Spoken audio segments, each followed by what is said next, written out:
Hello there, Vlad here. Welcome to my studio. Today I want to talk about power supplies, and especially we're taking a look at this Palmer power supply over here. The model name is PWT12IEC, and yes, this power supply was provided to me by Palmer. They sent me a bunch of other stuff as well that I'll be demonstrating in future videos. And what makes this catchily named power supply interesting is the amount of different outputs it has. First of all, there's two 500 milliamp outputs over here, then there's four 9-volt DC 250 milliamp outputs over here, and then there's four more 100 milliamp outputs as well. And what makes this literally a box of power a bit more unique is something that I haven't seen on many other power supplies. There's two 250 milliamp outputs with selectable voltage of 6, 9, 12, 15 or 18 volts. So you can pretty much power almost any pedal with this thing. And on the other side, there's actually more. There's a 2000 milliamp 9 volt DC non-isolated output. There's a USB-A and a USB-C port as well. And you can actually use both of those simultaneously. So you can power like your pedal board, you can charge your iPad and maybe one other thing as well. Let's say you have like a wireless unit or something like that. You can charge every single thing with this one power supply. And to me it feels they really dug deep and figured out what most users want from their power supplies and just crammed everything into this one box. And besides the actual power supply, it ships with a bunch of power cables, like a lot of these power cables. Besides those small cables that go into your pedals, it also ships with a power cable. For some reason mine shipped with an angled power cable, and if you take a look at this, I don't know if maybe this is intentional so you don't take out the power supply by accident, but I'm not sure how I feel about the angled cable. Obviously it's easy to replace. I'm also not sure if this is actually an issue, but somehow it felt weird that it's angled. Maybe it saves you space this way so it will fit on more pedal boards, because if you place this on top of your pedal board, it's usually like this, how long the power cable will be. This allows you to kind of maybe have a pedal over here already. Something like that, just my guess at least. But none of those things matter unless this thing is actually like properly isolated, or like it actually has properly isolated outputs. And to test that, I wanted to do something a bit extreme here in my studio. It's not actually extreme, it's my life here working in this small space. There's a bunch of lights, there's LED stuff going on over there, there's a bunch of equipment, everything's kind of plugged into same-ish power sources. And if something is like poorly grounded or poorly isolated, it will hum like something. And yeah, we are going to build a custom kind of a little pedal board thing. I'm gonna put the pedal board in quotes here on the desk and see how it behaves. Alright, I plugged in my telly, and I chose the telly because it's a single coil guitar and we want to provide as much of a challenge for this power supply as we can. So yeah, we are going to use the Telecaster, and straight from the telly right now we're going into the audio interface, which is Audio ID 44. And I'm using the Neural DSP Archetype Rabia plugin. No affiliation with the company, just like the plugin. Here's how it sounds.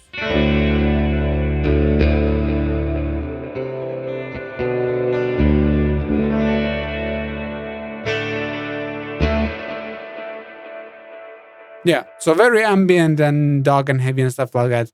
And as you can see, I've also disabled the noise gate so we can really hear how noisy or not noisy this power supply is. And right now, is there anything?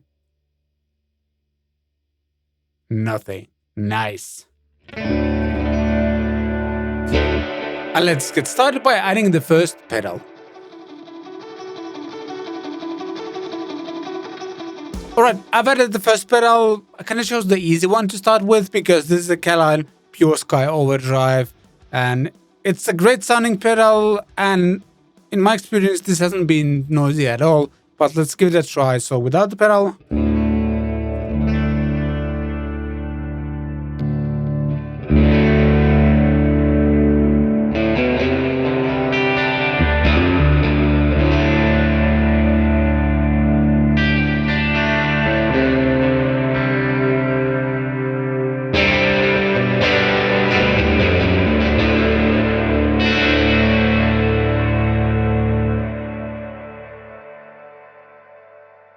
Let's wait for the reverb to get out of the way, and again, no noise gate, anything like that. That is really impressive. I'm not seeing anything on the meter over there. Nice. Pretty quiet so far, so let's add more. And we've added another pedal, which is the REVV G3, my absolute favorite high gain overdrive ever. And yeah, we're gonna keep the Pure Sky at like 12 o'clock settings, and let's add the G3.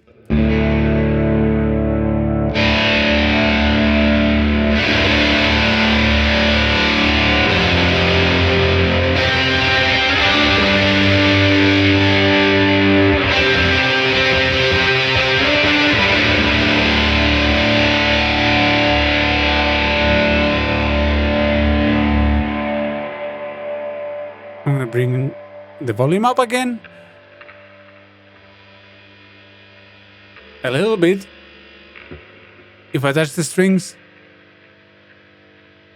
a little bit of buzz, but nothing major. So far, so good. And next I want to add something a bit more DIY, if you will.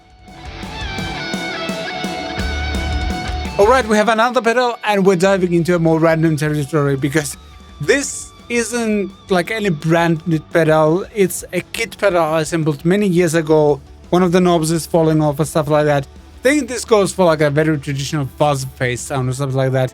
And we are going to try that out. So with all the pedals off, let's go with the fuzz first.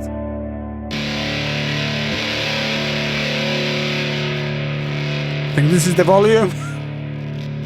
And this is the amount of fuzz.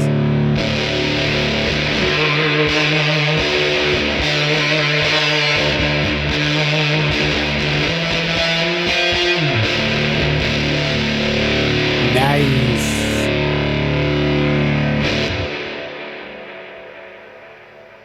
Very quiet. Impressive. Let's add the Pure Sky.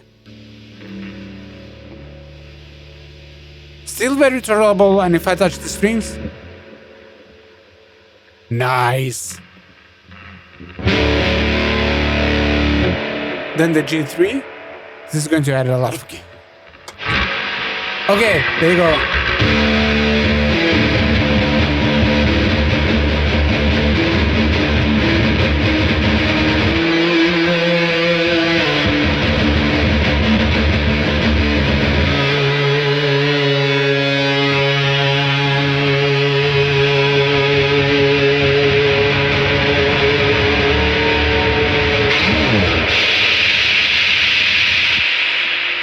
Notice what happens when I turn down the volume completely.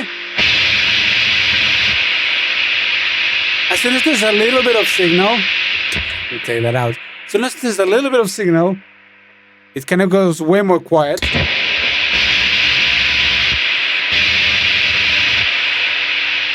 That's fun. Alright, this is a quite extreme case. But like when we don't have 3 fuzzes or overdrives on at maximum gain, it's still quiet. Really, really impressive.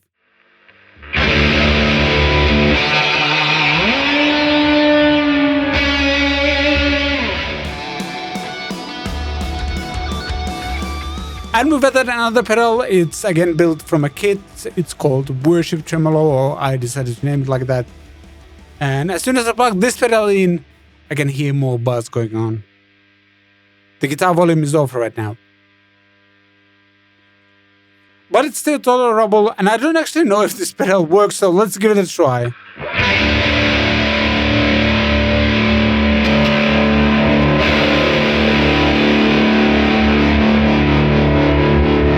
It does work, nice.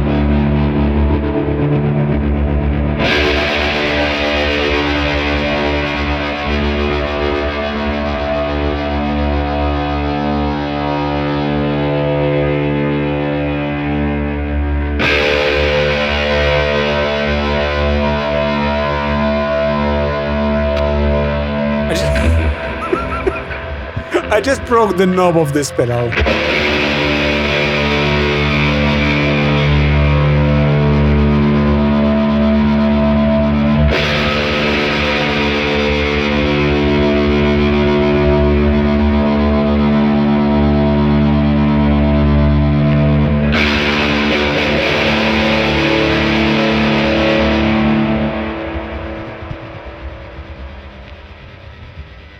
Alright, we're getting more noise now, but it's 2 drive pedals and this random thing over here that's on. So that's understandable. And let's go a bit more extreme, and that's something that I can guarantee adds some sort of noise, so let's give it a try. When I said we're going extreme, I really meant it, because the last thing in the signal chain now, before hitting the amplifier, is the good old Zoom 505, something that was my first pedal ever. And just the 505, I don't know what the A1 setting is, but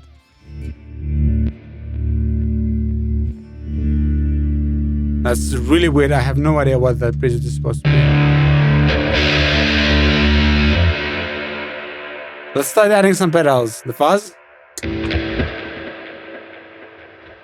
Audi. Okay, getting noisy.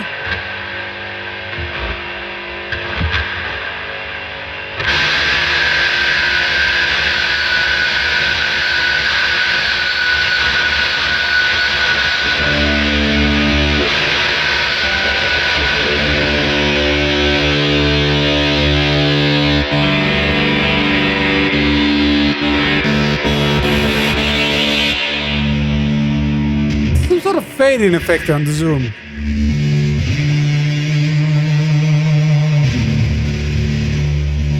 And the best thing is that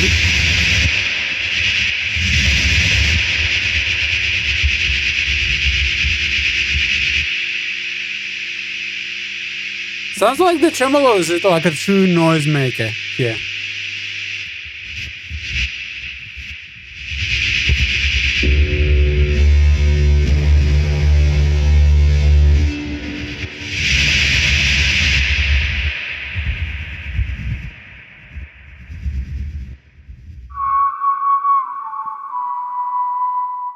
Alright, I don't know if that was super scientific or anything like that, but over the past couple of years I've worked in this studio, there's been some issues with some of the pieces of gear where they would just get noisy, like it would be impossible to hide it, so to speak. And after kind of diving a bit more into all of this, I've been able to isolate a bunch of stuff that causes the issues, but with some of the pedals, I still get that from time to time, especially with some more affordable ones, or these random DIY things that I have. And overall, I'm really impressed with this power supply. It can power pretty much anything I could imagine on my pedal board, and it can power like the biggest Strymon pedals as well if you want to, because it has big powerful outputs. Let's roll with that. And you can also charge your iPad or anything like that, which is really nice touch as well. The power supply itself is actually quite light, but feels incredibly sturdy and just well built overall. And I'm really impressed with it. Can't wait to start putting my pedal board together and using this thing, because I've not tested it and it works really well. And I feel this was a quite extreme case of noise testing, and I think it did a great job taking into account what kind of stuff I'm testing here. So yeah, if you're in need for power supply or just pedal board building stuff, I'm going to drop a link below in the description. Those are affiliate links. Using them won't cost you anything extra, but helps to put food on my family's table. So using those would be greatly appreciated. And likes, share, subscribe, all the YouTube things, you know how it works. Thank you so much for watching. I shall see you next time.